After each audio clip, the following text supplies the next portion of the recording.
Hey everyone, welcome back to Mr. Cursed. Today's video is scary. I'm sharing 7 true stories from the Appalachian Trail that will freak you out.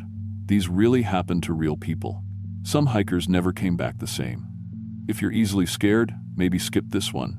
But before we start, please hit subscribe and like this video. Tell me in the comments where you're watching from. Your support helps a lot. Alright, you ready? Let's go.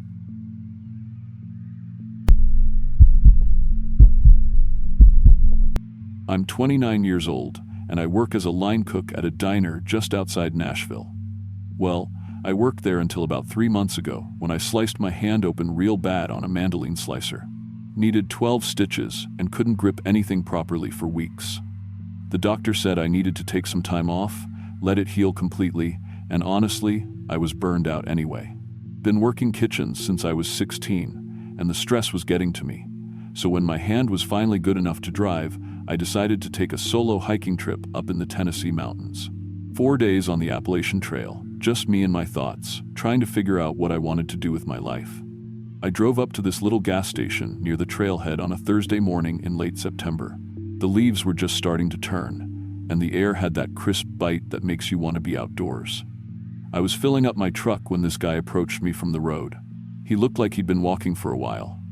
Worn jeans, old hiking boots, a faded green jacket.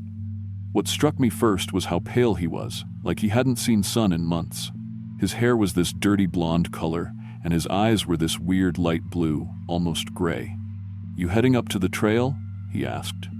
His voice was normal enough, just a little quiet. I told him, yeah, planning to start at Cataract Falls and hike north for a few days. He said he was trying to get to the same trailhead, been walking since dawn.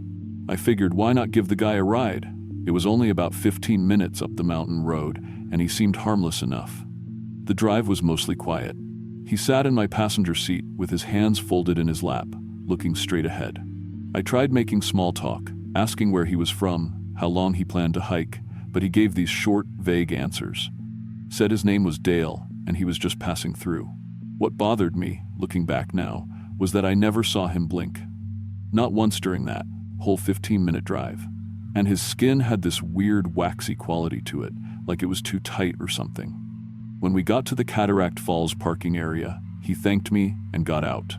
I watched him walk toward the trailhead, and something about his gait seemed off. Too stiff, like he was concentrating on each step. But I shrugged it off, grabbed my pack, and headed up the trail myself about 20 minutes later. The first day was perfect. Clear skies, good trail conditions, and that peaceful feeling you only get deep in the woods. I made decent time and set up camp around 6 that evening at a nice flat spot maybe 8 miles in. Cooked some ramen on my camp stove, read a paperback until dark, then crawled into my tent feeling better than I had in months. I woke up around 2 a.m. to the sound of my tent zipper being pulled down. Not all the way, just a few inches. I froze, thinking maybe it was a bear or raccoon, but then I heard breathing. Human breathing, right outside my tent. "Thanks for the ride, Marcus," came a whisper. It was Dale's voice, but it echoed weird, like he was talking in a tunnel. The sound seemed to bounce around inside my head. I hadn't told him my name during the drive. I lay there for what felt like hours, too scared to move or make a sound. Eventually, I heard footsteps walking away, and I must have fallen back asleep from pure exhaustion. When I crawled out of my tent the next morning, I found stone cairns arranged in a perfect circle around my campsite. 7 of them, each about 2 feet high, and each one topped with something of mine. My spare socks from inside my pack, an energy bar wrapper I'd thrown in my trash bag, hair from my brush, a pen from my jacket pocket. I started breaking down camp immediately, hands shaking as I stuffed everything into my pack. This wasn't random. Someone had gone through my things while I slept. As I hiked that second day, I kept looking over my shoulder. Around noon, I spotted him. Dale was following me, staying exactly what looked like 100 feet back, never getting closer, never falling behind. He wasn't carrying a pack or water bottle, wasn't eating anything, just following. The trail wound through some thick woods, and I noticed red cloth strips tied to the trees. Fresh ones, bright red like they'd just been put up. They were tied at eye level on every tree I passed, like someone was marking my route. But here's what really freaked me out. When I looked ahead on the trail, I could see more red strips already there, waiting for me. Someone was marking the path before I even got to it. That evening, I made camp near a small creek, thinking the water might give me some protection or at least mask any sounds. Dale appeared at the edge of the clearing just as I finished setting up my tent. He didn't make a camp of his own. Just sat down on a fallen log about 50 feet away and stared at me. He sat there all night. I know because I barely slept, and every time I peeked out of my tent, he was in the exact same position, sitting perfectly still, watching my tent. His eyes reflected the moonlight like an animal's. In the morning, I found handprints pressed into the mud around my tent. 4-fingered handprints, but they were wrong. The palms faced the wrong direction, like someone had put their hands on backward, and they were too long, with fingers that stretched further than human fingers should. When I touched one, my finger came away with this greasy residue that smelled metallic, like old pennies. I packed up fast and started hiking, but Dale was right there behind me again. Only this time, the distance had closed to about 50 feet, and I started noticing things about him that I'd missed before. His arms hung too long at his sides, reaching almost to his knees. When he turned his head, it tilted at angles that made my neck hurt just looking at them. The forest had gone completely quiet. No birds, no insects, no wind in the trees. The air felt thick and hard to breathe, like right before a storm, but the sky was clear. On the third day, Dale started walking in my exact footsteps. I could hear him behind me, but his gait was all wrong, jerky and unnatural, like he was trying to copy human walking but couldn't quite get it right. I'd stop suddenly, and it would take him a beat too long to stop. When I looked back, he'd be standing there with his head cocked to one side, studying me. Carved symbols had appeared on the trees alongside the red cloth strips. Triangles, spirals, and stick figures that seemed to shift position when I wasn't looking directly at them. My compass started spinning wildly, and my GPS was showing coordinates that couldn't possibly exist.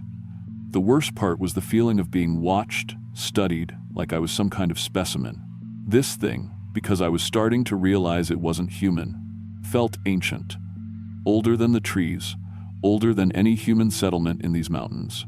It belonged here in a way that I didn't, and I was trespassing in its territory. The red cloth strips now marked the entire section of trail like territorial boundaries.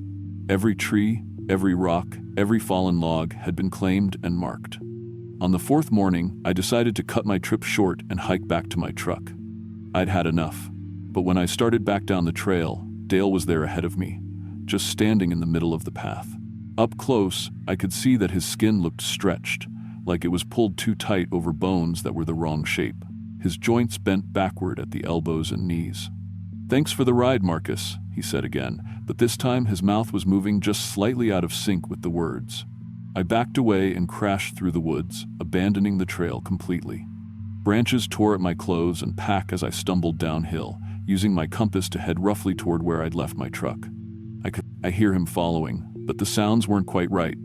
Too many footsteps, like he had extra legs or was copying my movements with a delay. When I finally reached the parking area, I threw my pack in the truck bed and fumbled with my keys, hands shaking so bad I could barely get them in the ignition. The engine turned over on the third try, and I threw it in reverse. That's when I saw him in my passenger seat. Dale was sitting right where he'd been 4 days ago, hands folded in his lap, staring straight ahead. But now he was wearing my face. Not like a mask. He was me, but wrong. The features were mine, but the skin had that same waxy, stretched quality his had. The eyes were too pale and never blinked. "Thanks for the ride," he said in my voice, but it echoed like his had in the tent that first night. I looked in my rearview mirror and saw my own reflection staring back. But it wasn't me anymore. It was pale and waxy, with eyes that reflected light like an animal's. I watched my reflection smile with too many teeth. I don't remember driving home. I must have, because I woke up in my own bed 3 days later with no memory of the trip back. My hiking gear was neatly arranged in my closet, cleaned and organized in a way I never would have done. There was a red cloth strip tied to my bedroom doorknob. I moved out of Tennessee a month later. Got a job cooking in a diner outside Atlanta, but I don't talk to people much anymore. Don't pick up hitchhikers. Don't go hiking alone. I catch myself sometimes, standing too still, tilting my head at angles that hurt to think about. And every morning when I look in the mirror, I have to check my eyes to make sure they still blink. Sometimes I wonder if the real Marcus made it out of those mountains at all, or if something old and patient is still out there, learning to be human, wearing my face and walking in my footsteps. To this day, I still find red cloth strips in places they shouldn't be, tied to my car antenna, wrapped around my apartment door handle, hanging from the tree outside my kitchen window. I don't hike anymore.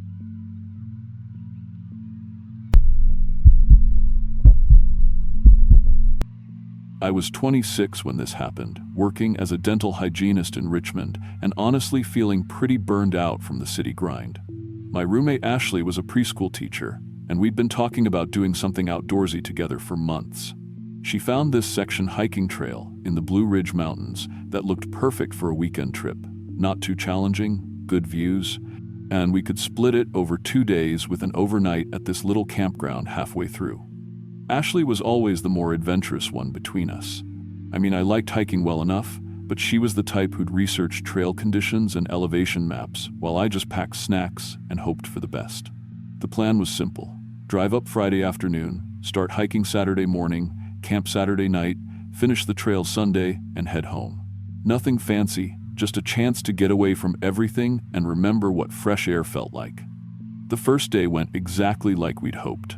The weather was perfect for October, crisp but not cold, with those brilliant fall colors you see on postcards. We made good time on the trail, took plenty of photos, and Ashley was already talking about planning another trip before we'd even finished this one. She had this way of getting excited about things that was pretty infectious. We reached the halfway point by early afternoon and set up camp near this little creek. Everything felt right. It was on the second day that things went sideways. We'd been hiking for maybe an hour when the trail got really rocky. Ashley was ahead of me, picking her way down this steep section when I heard her cry out. By the time I caught up to her, she was on the ground holding her knee. I could tell right away it was bad. Her face had gone completely white and she couldn't put any weight on it at all. I'm not a medical expert, but I'd seen enough sports injuries to know this wasn't just a twisted ankle. Ashley kept saying she felt something pop, and when I helped her try to stand, her knee just wouldn't support her. We were probably 3 miles from the nearest road, with no cell service, and the temperature was already starting to drop as the sun got lower. That's when Ruth showed up. I still don't know how she found us so fast. One minute, Ashley and I were alone on this remote trail, trying to figure out what to do, and the next minute, this old woman was walking up like she'd been expecting us. She had to be in her 70s at least, with long gray hair and this weathered face that looked like it had seen a lot of mountain winters. But what really struck me was how she moved. Hell motion, kind of jerky, like her joints didn't quite work the way they should. "Looks like you girls could use some help," she said, and her voice had this strange quality to it, like she was talking from the bottom of a well. "I'm Ruth. Got a place not far from here where we can get that knee looked at." I was immediately suspicious. This woman had appeared out of nowhere, claiming she could help, and something about her just felt off. But Ashley was in real pain, and we didn't have a lot of options. Ruth seemed to know exactly where we were, even though I couldn't see any trail markers or signs nearby. "How did you know we were here?" I asked. Ruth just smiled, and that's when I noticed her eyes. They reflected the light like an animal's, with this weird shine that made me think of a cat caught in headlights. "Word travels fast in these mountains," she said. "Family's been helping travelers through this area for more generations than I can count." The other thing I noticed was her arms. They hung too long for her body, like they'd been stretched somehow. When she reached out to help Ashley up, her fingers nearly touched her knees. It was subtle enough that I might have imagined it, but once I saw it, I couldn't unsee it. Ruth led us off the main trail, down into this hollow that definitely wasn't on any of our maps. The path was so overgrown, I'm not sure I would have called it a path at all, just a slightly less dense part of the woods. But Ruth moved through it like she'd walked it 1,000 times, never hesitating or looking around to get her bearings. Her cabin sat at the bottom of the hollow, and the first thing that hit me was how quiet it was down there. No birds, no insects. Even the wind seemed to have stopped. The air felt thick and hard to breathe, like being underwater. The cabin itself looked old but well-maintained, with smoke coming from the chimney and herbs hanging from the porch rafters. "Been in the family since before the Civil War," Ruth said, like she'd read my mind. Great-great-grandmother built it with her own hands after her husband died in the mines. She helped Ashley inside and got her settled on this old couch near the fireplace. The interior was exactly what you'd expect from a mountain cabin. Rough wooden walls, handmade furniture, mason jars full of preserved food lining the shelves. But there was something off about the proportions. The ceiling was too low, the doorways too narrow, like the whole place had been built for people who weren't quite human-sized. "Let me take a look at that knee," Ruth said, and before I could say anything, she had Ashley's leg in her hands. Her fingers moved over the injury with this weird precision, like she was reading something through Ashley's skin. "Torn ligament," she said after a minute. "Maybe some cartilage damage too. But don't you worry, honey. I know just what to do." That night, Ruth made us dinner from ingredients I couldn't identify. It tasted normal enough, like a hearty stew with root vegetables and meat, but there was this aftertaste that reminded me of copper pennies and wet earth. Ashley ate 2 bowls and said it was the best meal she'd had in weeks. I managed to finish 1 bowl, but something about it made my stomach turn. "Family recipe," Ruth explained when I asked what was in. "I learned it from my grandmother, who learned it from hers. Good for healing, good for strength. You'll feel better in the morning." She was right about Ashley feeling better. When I woke up the next morning, Ashley was already up and moving around the cabin like nothing had happened. The swelling in her knee was completely gone, and she could put her full weight on it without any pain at all. I'd never seen anything heal that fast, not even with the best medical treatment. "Ruth knows what she's doing," Ashley said when I mentioned how remarkable her recovery was. "She's been taking care of people in these mountains for a long time. We should be grateful." There was something different about the way Ashley talked that morning. She used words I'd never heard her use before, old-fashioned phrases that sounded more like Ruth than like my roommate. When I asked her about it, she just shrugged and said she'd always talked that way. That's when Ruth asked for the samples. "Just to make sure you're both healing properly," she explained, pulling out these old mason jars with labels that looked like they'd been written by hand decades ago. Little bit of hair, some nail clippings, maybe just a tiny scraping of skin. Old mountain medicine helps me keep track of how the healing's progressing. I didn't want to do it. Every instinct I had was screaming that this was wrong, that we needed to leave immediately. But Ashley was already offering her hand to Ruth, letting the old woman scrape skin from her palm with what looked like a piece of flint.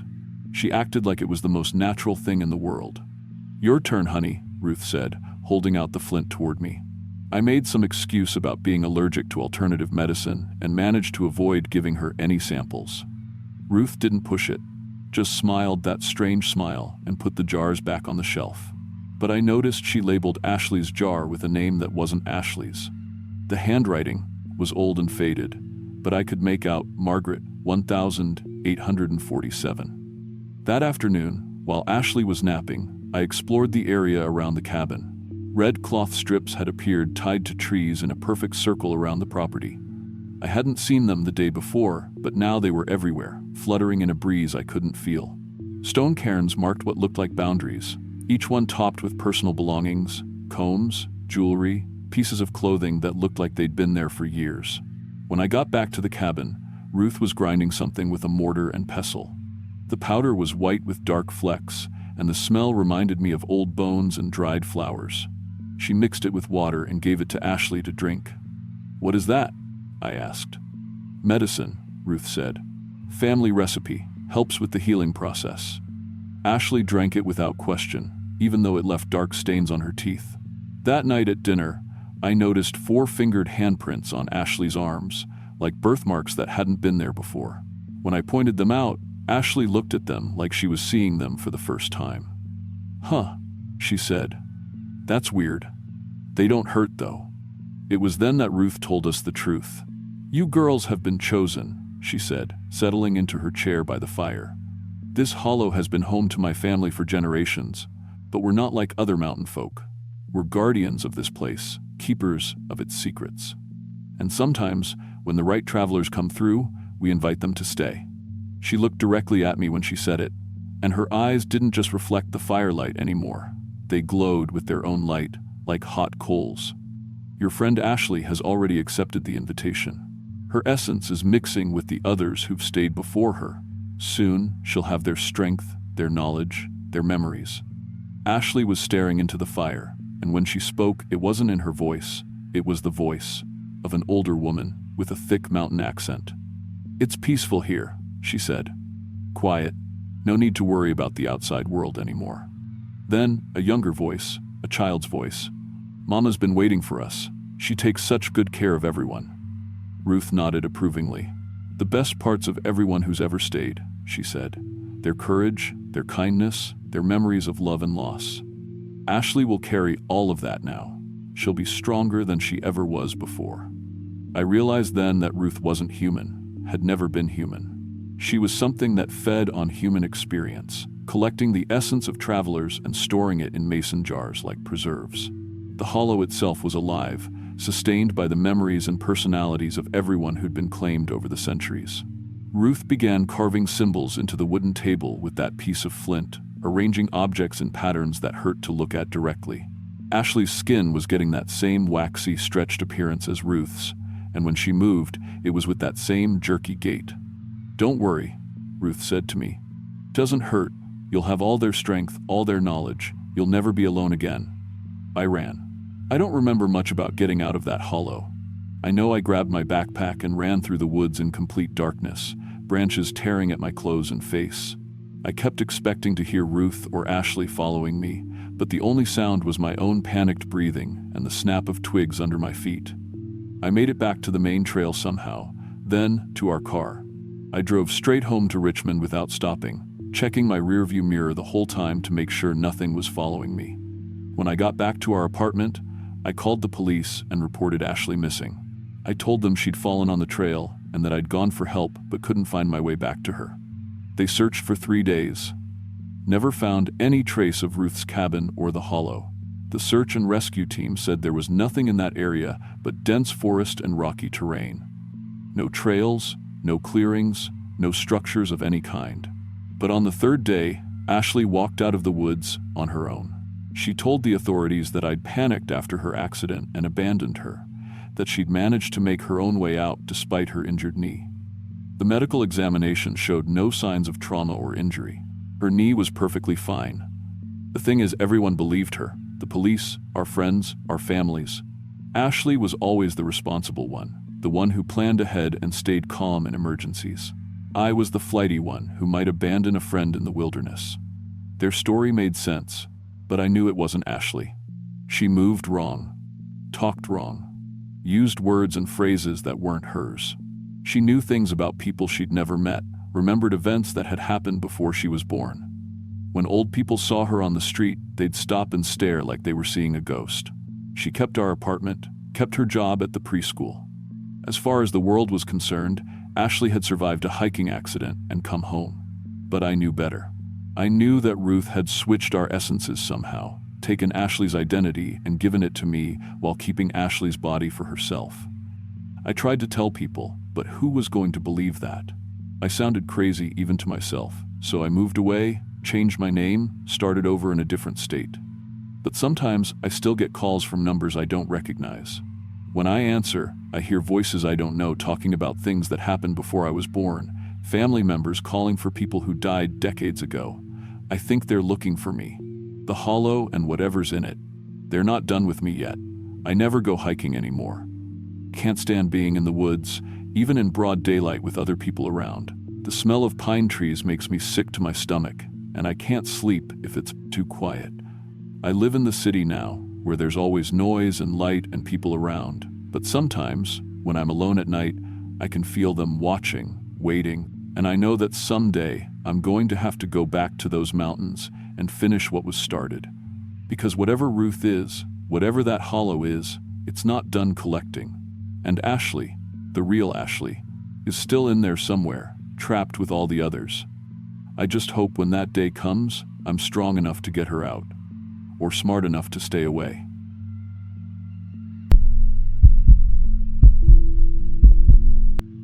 I'm 25 years old, and I work as an insurance adjuster in Pittsburgh.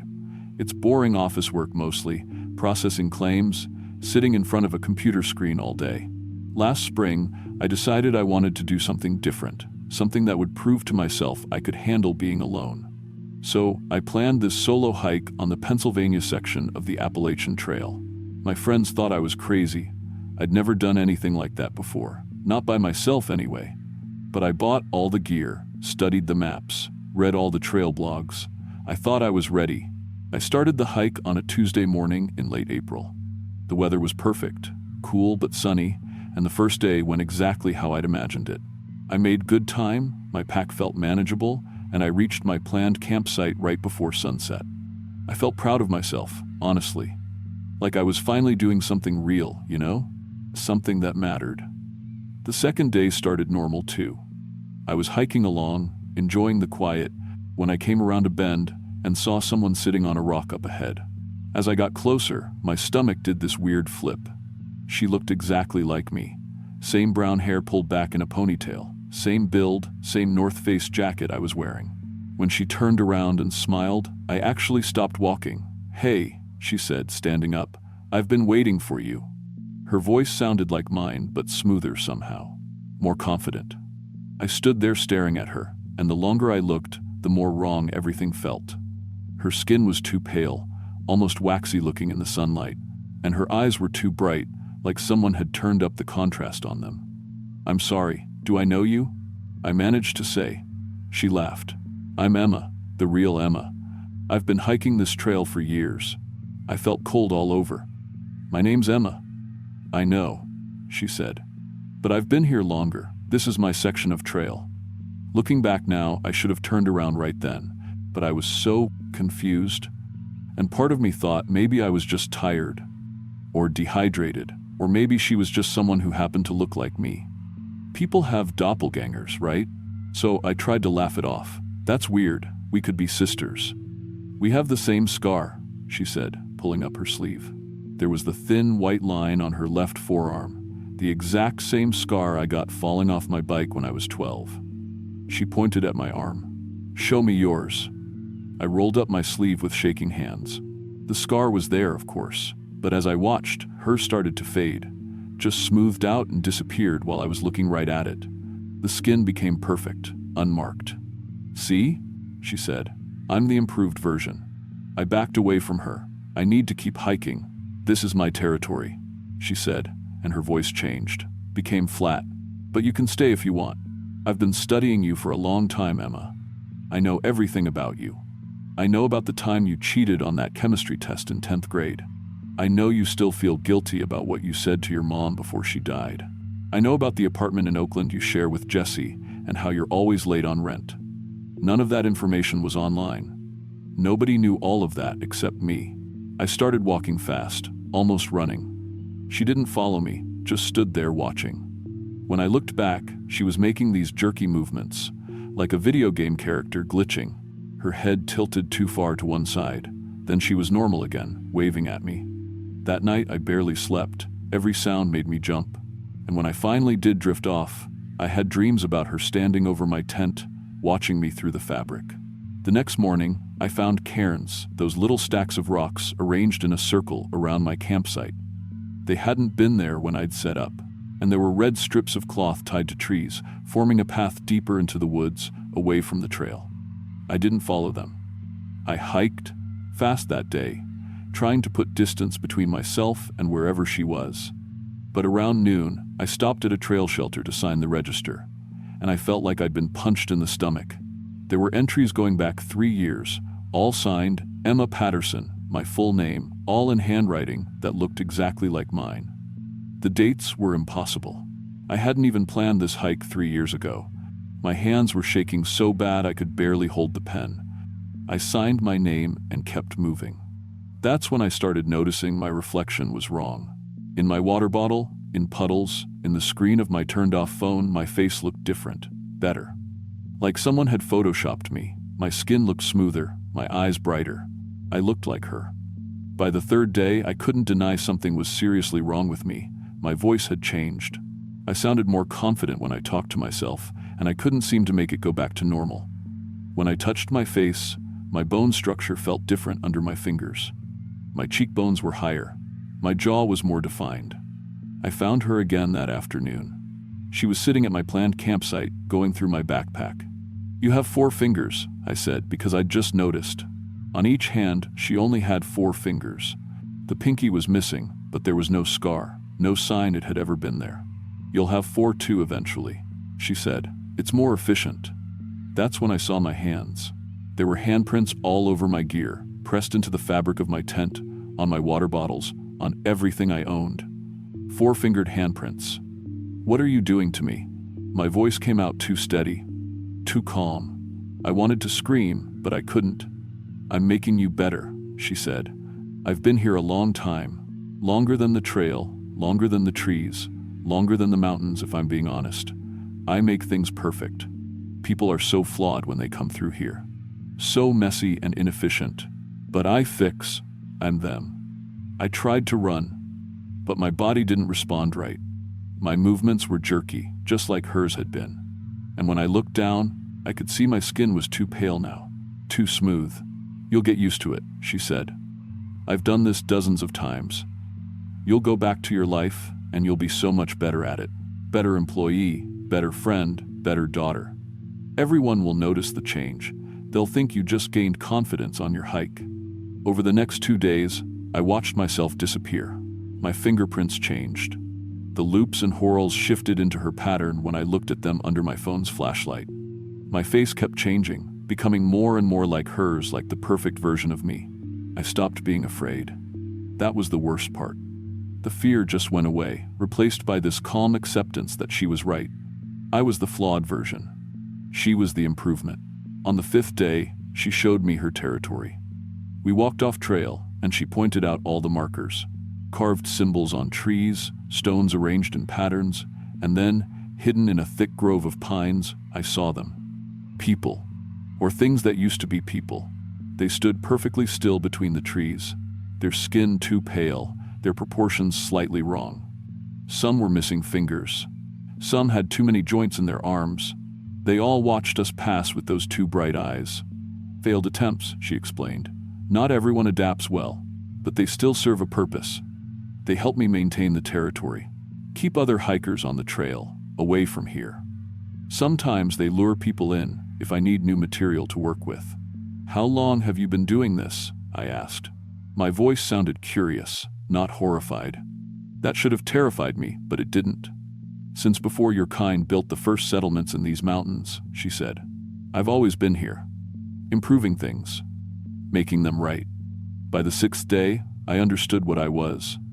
Now, I finished the hike, drove home. Nobody noticed anything wrong. If anything, everyone commented on how great I looked, how confident I seemed. My boss gave me a promotion. Jesse said I seemed more together somehow. But at night, I find myself looking at hiking forums, searching for people planning solo trips on that section of trail. And when I find them, I message them, tell them about the beautiful views, the peaceful solitude, recommend the exact spots to camp. I can't help myself. The words just come out like I'm reading from a script I don't remember learning. I know what I'm doing. I'm finding her more people to perfect. And the worst part is, I know I'll keep doing it. Because that's what I'm for now. That's my purpose. Last week, I went back to the trail. Just drove there, walked to her territory without thinking about it. She was waiting for me, of course, standing in the same spot where I'd first seen her. "You're doing well?" she said. "3 new ones are coming next month. You chose well." "I don't want to do this," I said, but my voice was calm. "Matter of fact." "You do," she said. "You're perfect now. And perfect things serve perfect purposes." She was right. I could feel it in my bones, or whatever I have instead of bones now. When I got in my car to leave, my hands looked wrong on the steering wheel. The proportions weren't quite right, and when I checked the rearview mirror, my reflection tilted its head just a little too far, smiled just a little too wide.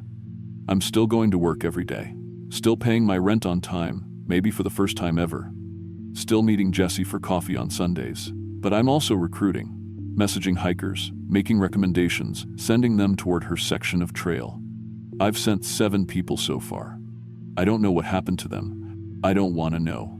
Sometimes I catch myself making those jerky movements, like I'm forgetting how human bodies are supposed to work, and my skin keeps getting paler.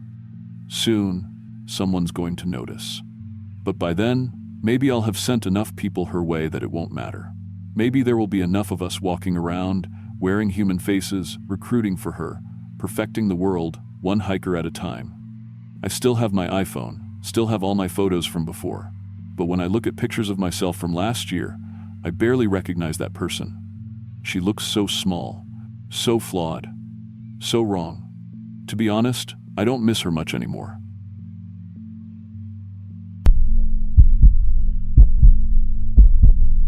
I'm 27 years old and work as a manager at a grocery store in Charleston, West Virginia.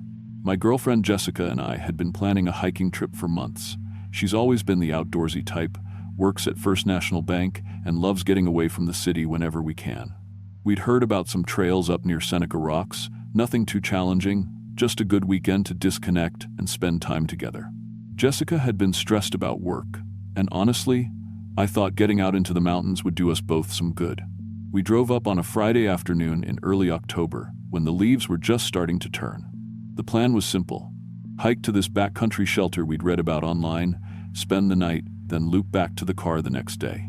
Jessica had packed her usual, overly organized supplies, and I brought my old camping gear that had seen better days. The weather was perfect, cool but not cold, and the forecast looked clear for the whole weekend. The first few hours of hiking went exactly like we'd hoped. The trail was well marked, we made good time, and Jessica was already taking pictures of everything with her phone. We stopped for lunch around noon at this rocky outcrop that gave us a view of the valley below. Everything felt normal, peaceful even. I remember thinking this was exactly what we both needed. We reached the shelter around 4 in the afternoon. It was one of those 3-sided wooden structures you see on longer trails, just big enough for maybe 6 people to sleep. There was a fire ring out front and a small stream nearby. Perfect setup, except for one thing that caught my attention right away. Sitting on the floor of the shelter, half hidden under some old leaves, was a trail camera. Jessica noticed it too. "Someone must have left this behind," she said, picking it up. It was one of those motion-activated hunting cameras, the kind hunters use to track deer patterns. The thing was still turned on. Battery. Indicator showing about half power. There was an SD card inside. "We should probably turn it into a ranger station or something," I said, but Jessica was already curious. She's always been like that. Sees a mystery and has to solve it. "Let's just see if there's contact information for the owner," she suggested. "Maybe we can return it directly." Back at home, we plugged the SD card into my laptop. What we found wasn't what either of us expected. The camera had been recording for weeks, maybe longer. Most of the footage was just normal stuff. Deer, squirrels, a black bear that wandered through one morning. But then, we found the files from about 2 weeks ago. The footage showed a couple, probably in their 30s, setting up camp near the shelter. They looked happy, normal, just like us. But as we watched more files, something was wrong. In the background of several shots, there were these pale figures. At first, I thought it was just tricks of light or maybe other hikers passing through. But these figures were always just at the edge of the frame, and they moved wrong. Too fluid, like they were floating just above the ground. The final video file was the one that really got to us. It showed the couple packing up their campsite in the morning, but they weren't alone. The pale figures were closer now, maybe a dozen of them, surrounding the couple at a distance. The couple didn't seem to notice them at all. But what really disturbed me was how the figures moved. They were mimicking the couple's actions, copying their movements like they were studying them, and their proportions were off. Arms too long, heads tilted at angles that didn't look natural. The timestamp on that last video was exactly 2 weeks ago. Jessica looked up missing persons reports online and found them. Mark and Sarah Chen from Richmond, Virginia. They'd been reported missing after failing to return from a hiking trip in this exact area. Search and rescue had found in their car, but no trace of them on the trails. "We need to take this to the police," I said, but Jessica had that look in her eyes. "Tyler, we're already here. What if we could find where this was filmed? Maybe we could help those people." Looking back now, I should have said no. Should have packed up right then and driven straight to the nearest police station. But Jessica made sense. We were already on the trail, we knew the area from the camera footage, and maybe we could actually make a difference. So we decided to investigate, just for a few hours the next morning. That night, something strange happened with our own equipment. I'd brought my old digital camera to take some photos, and Jessica had her phone set up to charge from our portable battery pack. Around midnight, I woke up to the sound of my camera taking pictures. Click, click, click. The flash was going off every few minutes. I got up and checked the camera. It was turned on, but I distinctly remembered turning it off before bed. The display showed it had taken over 40 pictures since we'd gone to sleep. I scrolled through them, and they were all just shots of our campsite from different angles, like someone had been walking around taking photos of us sleeping. "Did you turn my camera on?" I asked Jessica in the morning. She shook her head. "Mine did something weird too," she said, showing me her phone. The video app had been running all night, recording hours of footage of us sleeping. Neither of us remembered starting any recordings. We reviewed the footage over breakfast. Most of it was just us sleeping in our tent, but there were parts where the camera angle would shift slightly, like someone was picking up the phone and repositioning it. In some frames, you could see these little piles of stones that hadn't been there when we'd set up camp. Someone or something had been arranging rocks around our tent while we slept. That's when we found the red cloth strips, tied to branches around our campsite, maybe 8 or 10 of them, all at exactly the same height. Jessica touched one, and it felt new, not weathered like it had been there long. But we'd walked this area thoroughly the day before and hadn't seen any red markers. "We should go home," I said, but Jessica was already studying the camera footage from the missing couple, comparing it to our location. "Look, Tyler, this shot here, with that distinctive rock formation in the background. I think I know where this was filmed. It's maybe a mile deeper into the woods." Against my better judgment, we packed our day gear and headed in that direction. The trail got fainter as we went, eventually disappearing altogether. We were following deer paths and Jessica's GPS coordinates, pushing through thick underbrush and climbing over fallen logs. The forest felt different here, quieter, like even the birds had decided to avoid this area. We found the spot around noon. Jessica was right, the rock formation from the camera footage was unmistakable. But what we found there made my stomach drop. The missing couple's campsite was still there, mostly intact. Their tent was collapsed but not damaged, their gear scattered around like they'd left in a hurry, but no signs of violence, no indication of what had happened to them. Jessica started taking pictures while I looked through their abandoned supplies. Everything seemed normal: camp stove, sleeping bags, backpacks with their clothes still inside. But then I noticed something that made no sense. Our own equipment was recording again, without us starting it. My camera was clicking away, and Jessica's phone was filming. "Jess, did you start recording?" I called out. She looked at her phone, confused.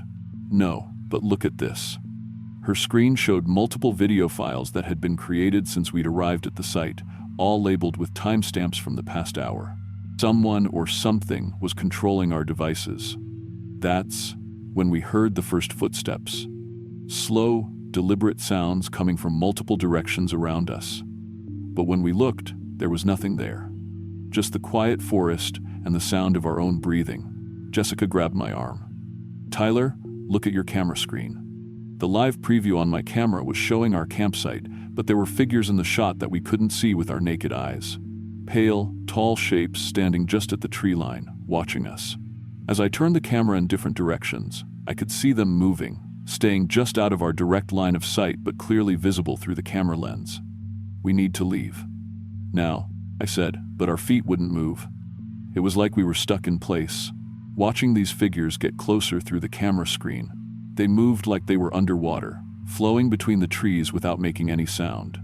And they were studying us, tilting their heads and copying our movements, just like in the footage of the missing couple. Jessica's phone buzzed with a notification.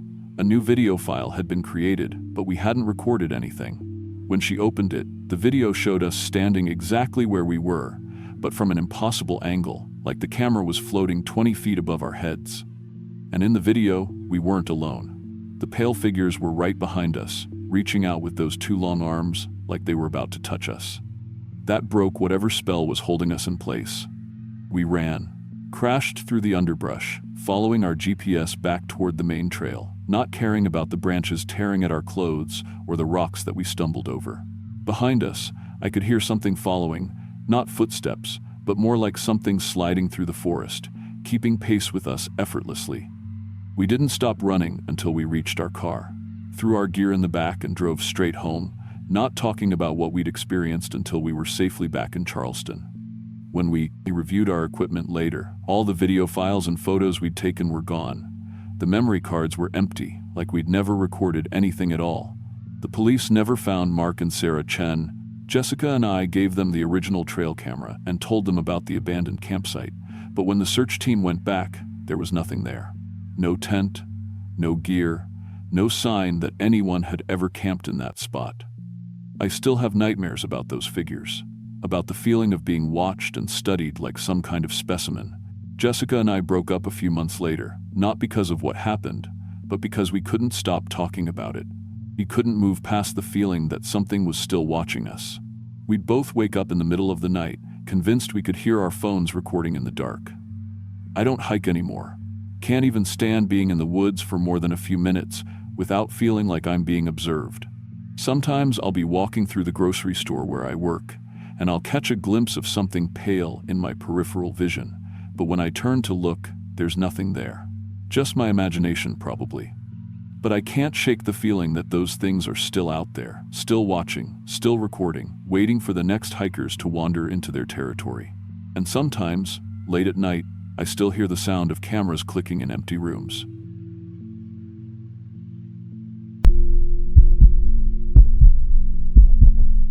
I'm 32, and I've been a mechanic at Davidson's Auto in Asheville for about 8 years now. Good job, steady work, nothing fancy. Last year my marriage fell apart, one of those slow burn situations where you both just stop trying, and by the time the papers were signed, I was pretty much numb to everything. My buddy Marcus kept telling me I needed to get out, clear my head, maybe do something physical. He suggested the North Carolina section of the Appalachian Trail, said a few days alone in the mountains might help me process things. To be fair, I'd never been much of a hiker, but I figured why not. I took a week off work, packed my gear, and headed out to the trailhead near Hot Springs. This was early October, perfect weather, leaves just starting to turn.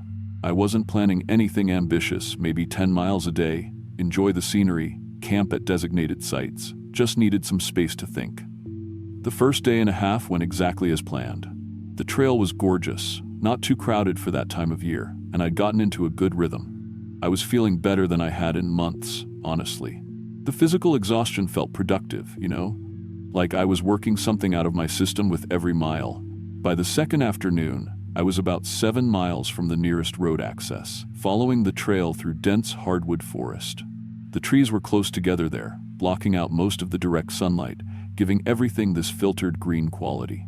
I remember thinking how quiet it was, peaceful quiet, the kind where you can hear your own footsteps and breathing. That's when I saw him. At first, I thought it was just another hiker coming from the opposite direction.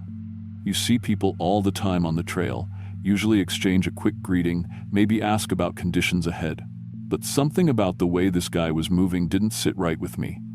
He was fast, not jogging. Nobody jogs on these trails, too many roots and rocks but covering ground at a speed that seemed wrong somehow. I stepped to the side of the trail to let him pass, raising my hand in that standard hiker wave. He went by me in maybe 2 seconds, and in that brief moment, I got a good look at him. The guy was covered in dried blood. Not like a nosebleed or a cut from a fall, covered, from his torn shirt down to his shredded hiking pants. His skin had this gray quality to it, like he'd been dead for days. But what really stopped me cold was his hands.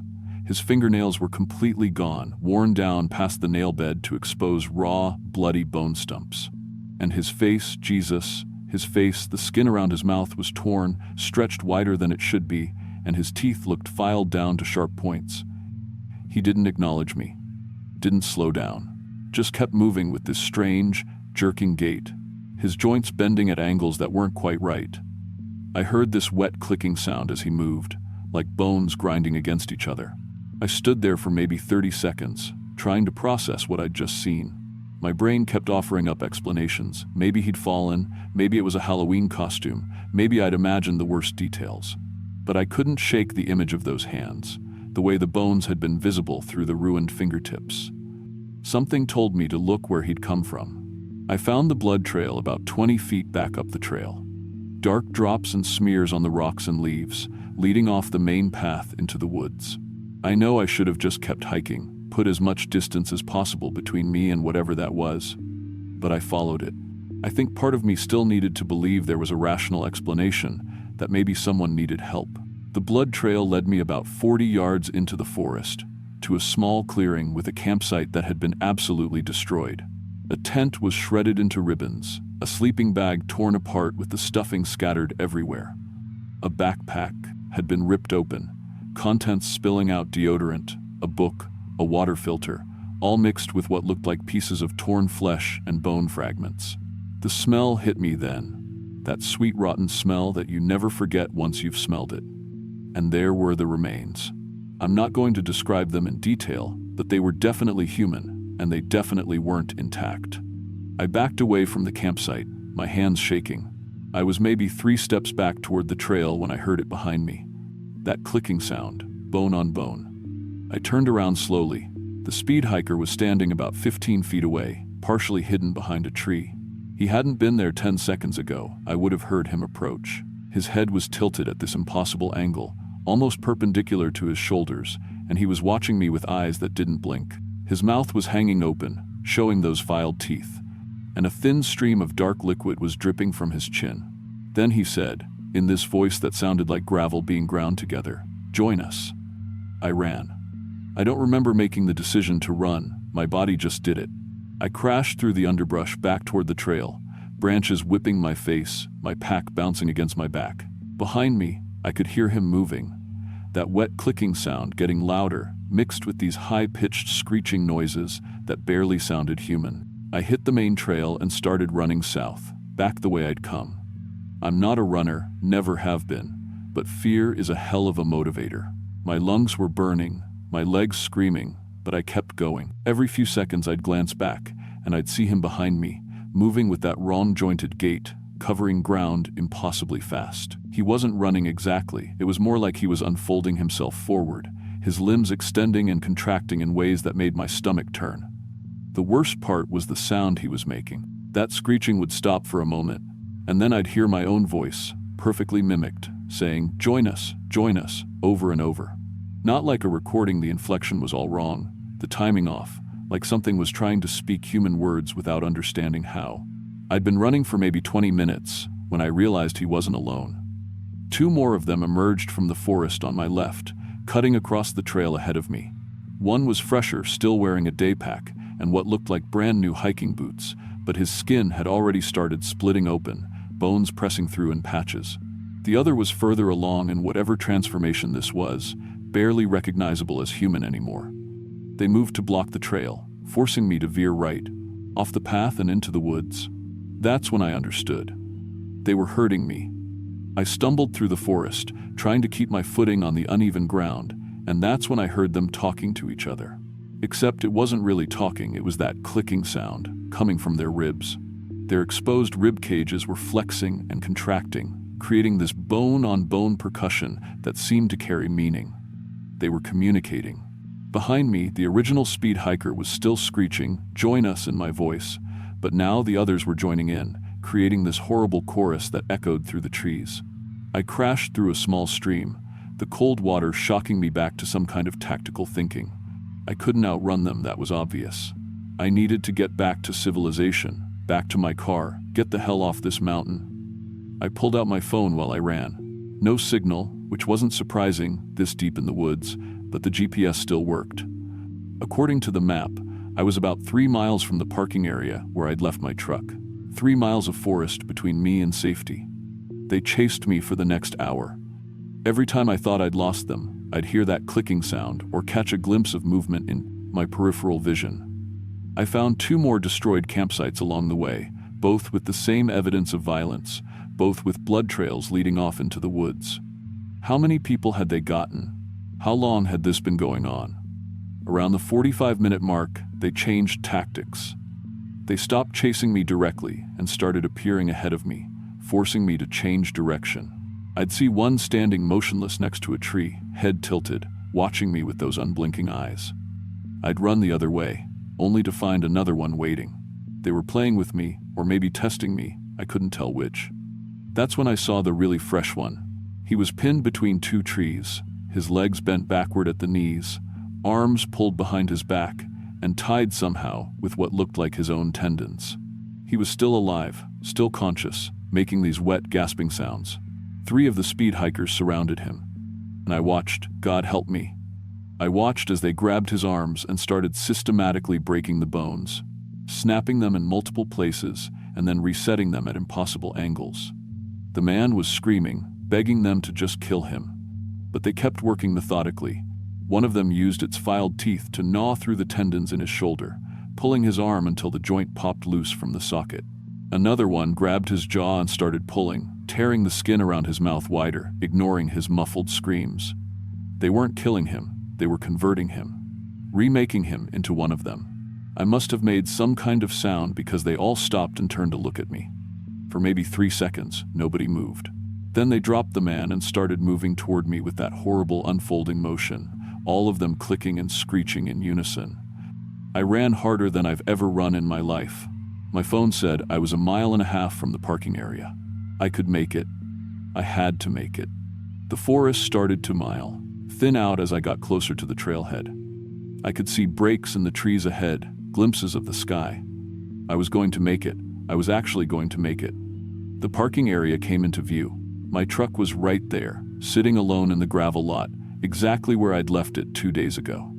I was maybe 50 yards away when I saw them. They were hanging from the trees around the parking area, at least a dozen of them, suspended upside down by their broken legs, arms dangling, swaying slightly in the breeze. Waiting. Their heads all turned in unison as I emerged from the forest, that clicking sound starting up again, echoing off the mountains. I stopped at the edge of the tree line. My keys were in my pocket, I could feel them there. But as I watched, one of the speed hikers hanging nearest to my truck slowly extended its arm. Its hand was closed around something small and metallic that glinted in the afternoon sun. My spare keys. The ones I'd left locked in the truck's magnetic case under the wheel well. I backed away slowly, moving parallel to the parking area, keeping my eyes on them. They didn't drop from the trees, didn't chase me. They just watched, clicking to each other, waiting to see what I'd do. I made it to the road and started walking. It took me 6 hours to reach the nearest town, sticking to the pavement, never going more than a few feet into the tree line. I told the police everything, but when they sent a team up the next day, they found my truck right where I'd left it, keys in the ignition, no bodies hanging from trees, no destroyed campsites, no evidence of anything wrong.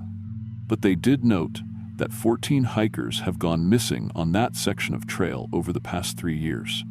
The rangers keep the area open. They say there's no pattern, no evidence of foul play, just people who wandered off trail and got lost. I've never been hiking since. I sold all my camping gear the week after it happened. Even driving through mountains now makes my chest tight, makes me scan the tree line for movement that's too fast, for joints bending wrong. Sometimes, late at night, I hear clicking sounds in the walls of my apartment. I know it's probably just pipes, just the building settling. But I can't help wondering if they followed me down. If they're still looking for recruits. I still have the divorce papers. Still work at Davidson's. But I don't go outside city limits anymore, and I sure as hell don't go into the woods. Some things you see, you can't unsee. Some places you can't ever go back to. And sometimes, when I'm alone, I hear my own voice whispering from empty rooms. Join us.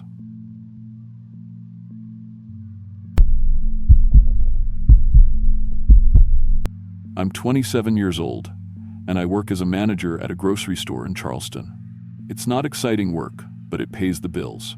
My girlfriend Jessica, she's 23, works at a credit union. She'd been talking for weeks about wanting to go camping somewhere we could actually disconnect. No phone service, no internet, just us and the mountains. I wasn't exactly thrilled about the idea, but I could tell she needed it.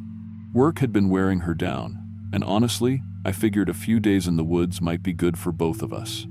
We picked a trail system in West Virginia, maybe 2 hours outside Charleston. The ranger at the check-in station mentioned some hikers had gone missing a couple weeks back, but they figured the couple had just wandered off trail and would turn up eventually. Happens more than you'd think out there. We didn't think much of it at the time. The first day was exactly what Jessica wanted. Clean air, decent weather, nobody else around. We made it to this shelter around mid-afternoon on day 2, just a 3-sided wooden structure with a roof, the kind the trail service maintains every few miles. That's where we found the equipment. There was a camera sitting on the bench inside the shelter. Not old, either looked like it was maybe a year or two out of date, still had battery life. Next to it was a small recording device, the kind people use for audio journals or whatever. Jessica picked up the camera first. "Someone left their stuff," she said, turning it over in her hands. I figured we should leave it for the owners to come back and get, but Jessica was already pressing buttons, trying to see if there was any contact information stored on it. The screen lit up. There was footage on there, a lot of it. "Tyler, look at this," she said, and her voice had changed. Gone quieter. The first few clips were normal hiking footage. A couple about our age, maybe a little younger. The guy was tall, had a beard. The woman had dark hair pulled back, in a ponytail. They were smiling, joking around, doing exactly what we were doing, enjoying the mountains. The timestamps showed the footage was from about 2.5 weeks ago. Then Jessica skipped ahead, and we saw the last recording. The couple wasn't smiling anymore. The guy was holding the camera, and his hands were shaking so badly the image kept jerking around. Behind him, the woman was screaming. Not the kind of scream you hear in movies, this was raw animal panic. The kind that makes your stomach drop. "It's wearing our faces," the guy was saying, over and over. "It's wearing our fucking faces." The camera swung around, and for just a second, we saw them. 2 figures standing maybe 30 feet away in the trees. They looked exactly like the couple. Same clothes, same hair, same everything. But they were standing wrong, too still. The way their heads tilted wasn't quite right, like someone had described human posture but never actually seen it. The footage cut off. Jessica and I just stood there in that shelter, not saying anything. My hands felt cold. I remember thinking we should report this to someone, call the rangers, but we were at least 6 miles from the trailhead and we had no service. "We should get out of here," Jessica said. I agreed. But then I made a mistake. I'm not sure why I did it. Maybe I thought I could figure out where exactly they'd been when they filmed that last video. Maybe I thought we could help somehow. I took the camera and the recording device, and I started going through the footage more carefully. The location in that final video looked familiar. There was a distinctive rock formation in the background, and I'd seen it on our map. It was maybe 2 miles from where we were standing, just off the main trail. "We should check it out," I said. Jessica looked at me like I'd lost my mind. "Are you serious? Someone might still be out there, if they're hurt." "Tyler, did you see that video?" Something was wrong. "We need to leave." She was right, I know that now. But at the time, I convinced myself and her that we had some kind of responsibility. That maybe the couple had gotten disoriented, maybe they'd been on something, maybe there was a logical explanation. So we packed up and headed toward that rock formation. We reached it about an hour before sunset. The place looked normal enough. Trees, rocks, the usual. We didn't find the couple. Didn't find anything unusual at all. Jessica wanted to head back to the shelter before it got dark, and I agreed. That's when our camera turned on by itself. I had it in my hand, wasn't even touching any buttons, and the record light just came on. Red dot glowing. I pressed stop, but it turned back on immediately. Jessica pulled out her phone to use as a flashlight, and it started recording too. Both devices, just filming on their own. "Battery must be glitching," I said, but my voice didn't sound convincing even to me. We made it back to the shelter as the sun was going down. I wanted to review the footage our camera had captured, just to see if maybe it had caught something we'd missed. When I played it back, my stomach turned over. There were people in the footage, standing behind us. We'd been walking down the trail alone. I was absolutely sure of that, but the recording showed 3 figures trailing us by maybe 20 feet.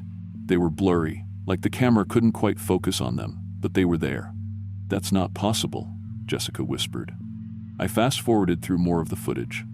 In one clip, I was standing alone, talking to someone I couldn't see in the video. My mouth was moving, I was gesturing, having a full conversation with empty air. I didn't remember doing that. Didn't remember stopping at all. Jessica grabbed the camera from me and started going through her phone's footage. She went pale. "Tyler, when did we set up the tent?" "We didn't. We're sleeping in the shelter tonight." She turned the phone toward me. The footage showed our tent, fully assembled, about 50 yards from the shelter. But we hadn't put it up. We hadn't even taken it out of my pack. That night, I barely slept. Every time I started to drift off, I'd hear something moving around outside. Footsteps that didn't sound quite right, too measured, too deliberate.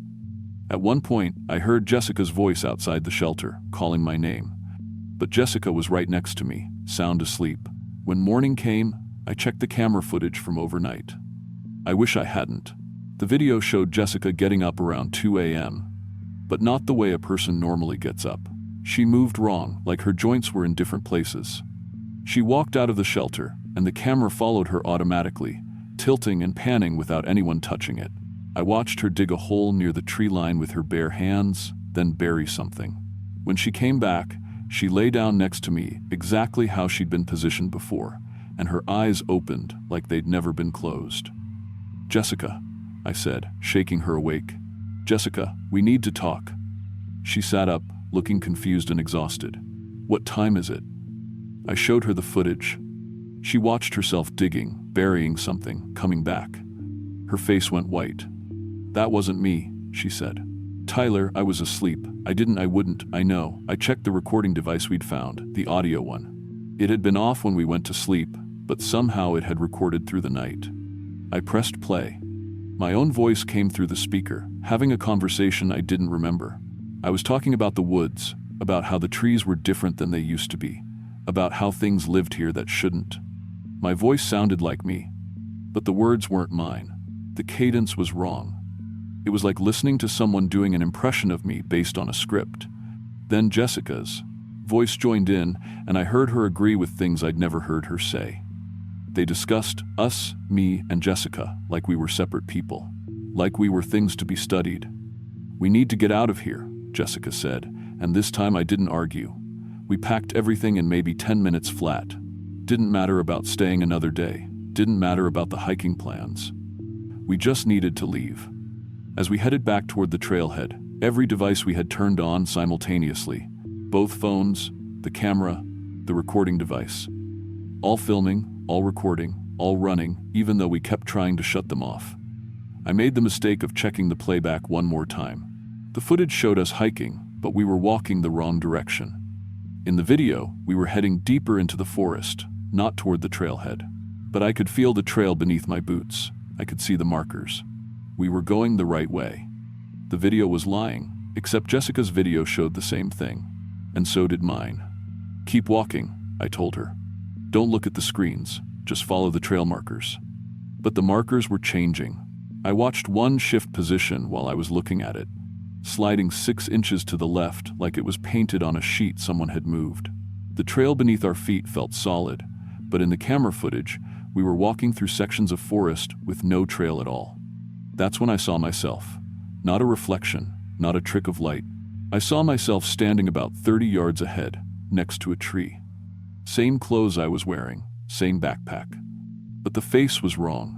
It looked like my face in the same way that a photograph looks like a person, accurate in every detail except the one that matters. The thing wearing my face tilted its head, watching me watch it. Then it smiled, but the smile went too wide, pulled back too far. Jessica grabbed my arm. She was looking at something in the opposite direction.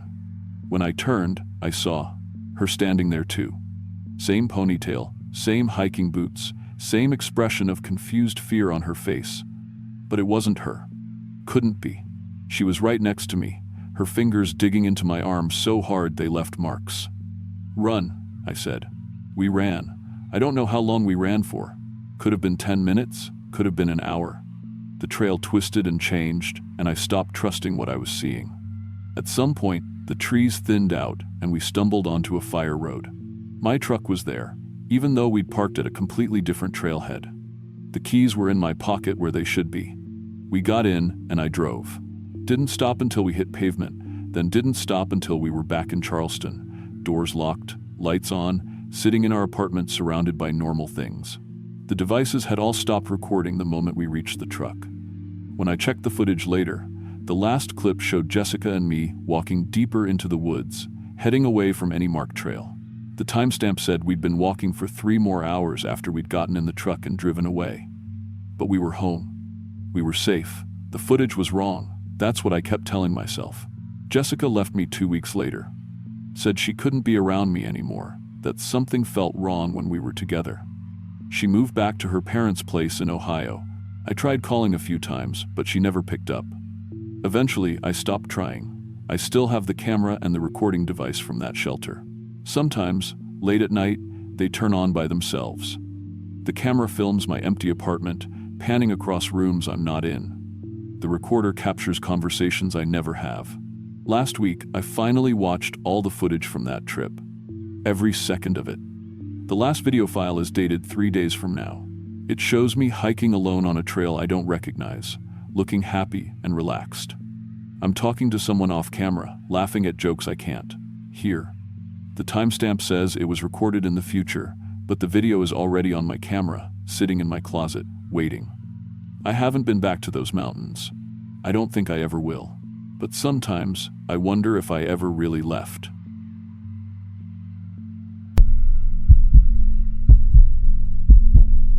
I'm 25 and work as an insurance adjuster, which means I spend most of my time dealing with other people's disasters. Car wrecks, house fires, flood damage, you name it, I've probably written a claim for it. The job pays decent, but after 3 years of staring at damaged property all day, I was feeling pretty burned out. My therapist suggested I try something completely different to clear my head. Maybe take up hiking. I'd never done anything like that before, but the idea of being alone in the woods for a few days actually sounded pretty good. So I bought some gear, watched a bunch of YouTube videos, and planned my first solo long-distance hike on a section of the Appalachian Trail in Pennsylvania. Looking back now, I should have started with something smaller. I'd been planning this trip for months, reading trail guides and obsessing over every piece of equipment. My pack was probably heavier than it needed to be, loaded down with safety gear and backup supplies for every possible scenario. I guess that's the insurance adjuster in me, always thinking about what could go wrong. The plan was simple: 5 days hiking a 60-mile section through some pretty remote wilderness. I'd done plenty of day hikes to prepare, but this would be my first time camping alone in the backcountry. The first day went exactly like I'd hoped. The weather was perfect, cool and clear, and the trail was well marked. I made good time and set up camp at a designated spot near a small stream. I felt proud of myself, honestly.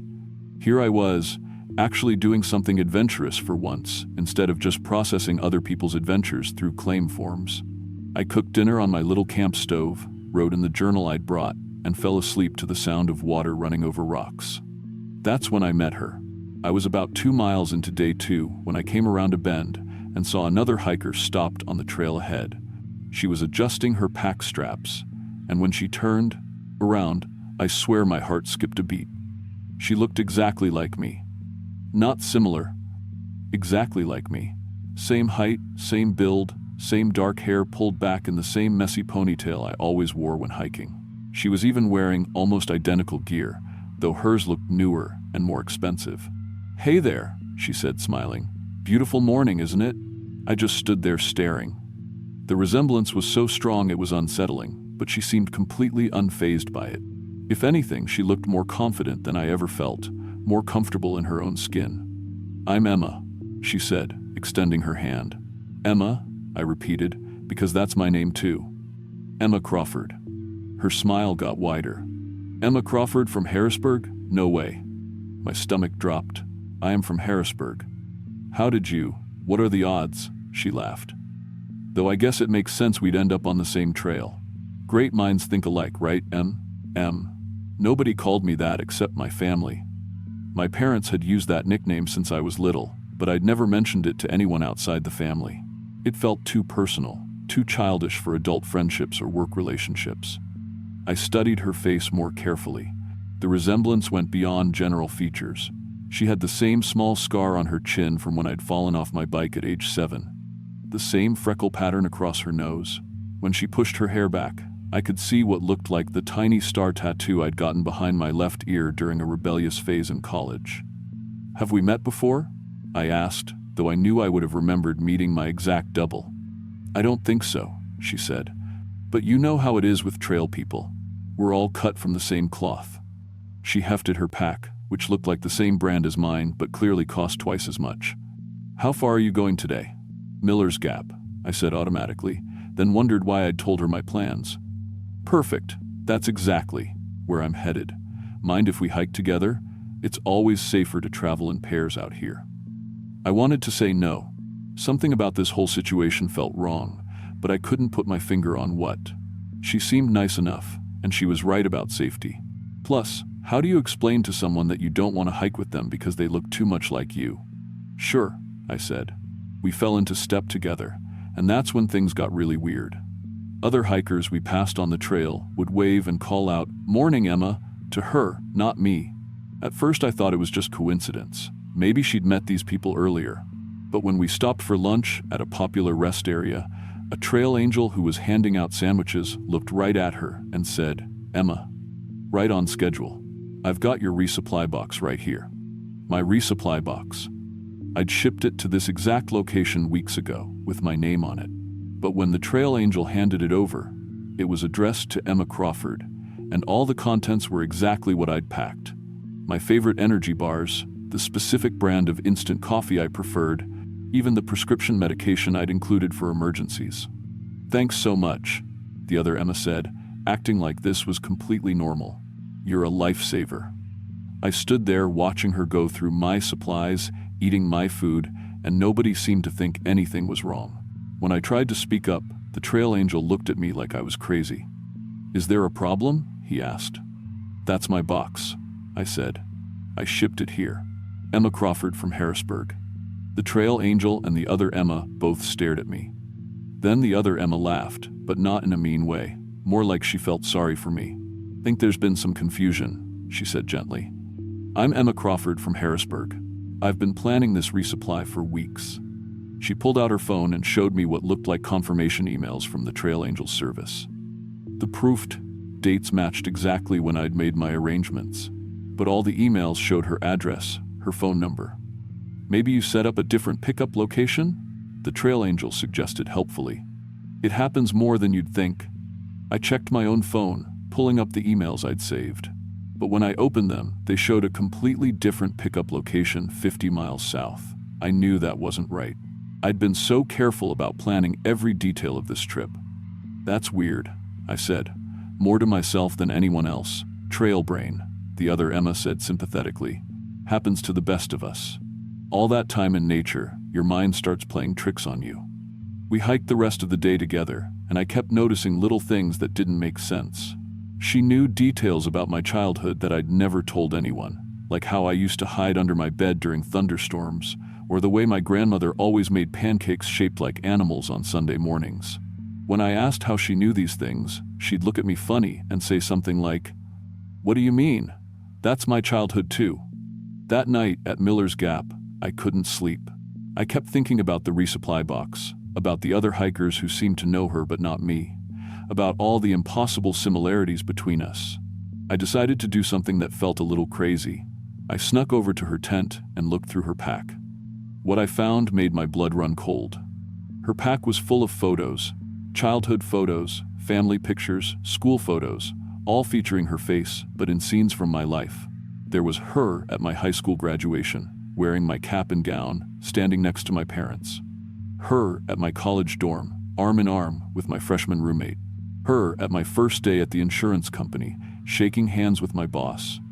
In every single photo, she looked exactly like she belonged there. My parents were smiling at her the same way they'd smiled at me. My friends looked comfortable and happy around her. Even I couldn't tell the difference, except that I knew it should be me in those pictures, not her. I was still staring at the photos when I heard her voice behind me. "Find anything interesting?" I spun around. She was standing outside her tent, fully dressed, like she'd been awake the whole time. "These are my photos," I said, holding up a picture of her at my 8th birthday party. "This is my family, my life." She tilted her head, studying me with what looked like genuine concern. "Emma, I think you might need to talk to someone when you get back to town. This kind of confusion, these false memories, it could be a sign of something serious." False memories. I could hear my voice getting higher, more panicked. "I lived this life. These are my experiences." "I know it feels that way," she said gently. "But look at the evidence. These photos, the resupply box, the way everyone on the trail knows me but not you.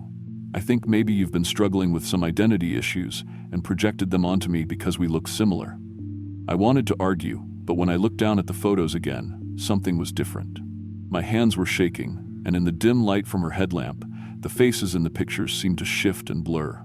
For just a moment, I couldn't tell which one of us was supposed to be in them. "I think I should hike alone tomorrow," I said finally. "Are you sure that's safe? You seem pretty disoriented." But I was already backing away, clutching my own flashlight like a weapon. "I'm fine, I just need some space to think." I barely slept that night. Every time I closed my eyes, I kept seeing those photos, kept hearing her voice recounting memories that should have been mine. When morning came, I packed up as quickly as possible and hit the trail before she woke up. But I couldn't escape her. Every few hours, I'd run into other hikers who would ask about Emma, meaning her, not me. They'd mention conversations they'd had with her the day before, plans they'd made, advice she'd given them. According to everyone I met, she'd been hiking this section of trail for years, was some kind of local expert who helped newbies get oriented. By the third day, I was starting to doubt my own memory. When I looked in my little camp mirror, my reflection seemed wrong somehow. My features looked softer, less defined than I remembered. Even my voice sounded different when I talked to myself, like I was developing a slight accent I'd never had before. That afternoon, I stopped at a visitor center to use the bathroom and charge my phone. When the ranger asked to see my hiking permit, I handed over my ID, expecting everything to be normal. But when he scanned it, he frowned. "Ma'am, I'm going to need you to come with me," he said. "What's wrong?" "This ID shows fingerprints that don't match yours."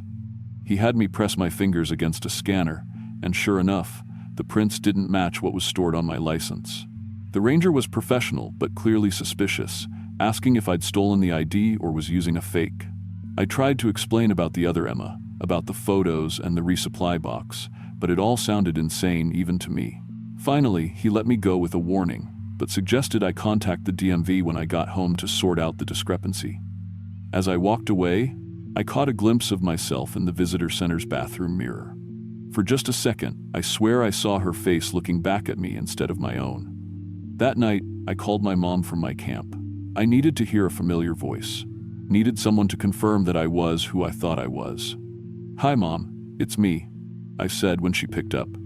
"Emma, how's the hiking going, sweetheart?" Relief flooded through me. "It's going okay. Listen, this might sound weird, but can you remind me of that story about when I broke my arm in 3rd grade?" There was a pause. "Honey, you never broke your arm. Are you feeling all right? What about when I got that scar on my chin? From falling off my bike? Emma, you've never had a scar on your chin. I think this hiking trip might be more stressful than you thought. Are you eating enough? Getting enough sleep?" I hung up without saying goodbye and immediately checked my chin in my phone's camera.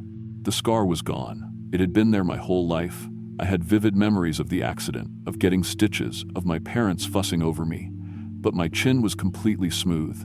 I spent the rest of that night going through my phone, checking photos and social media posts. My Instagram account showed the other Emma in pictures I remembered taking myself. My text message history showed conversations with friends where they called me by a nickname I'd never heard before. Even my contact list was different, full of people I didn't recognize, but who apparently knew me well enough to have my number.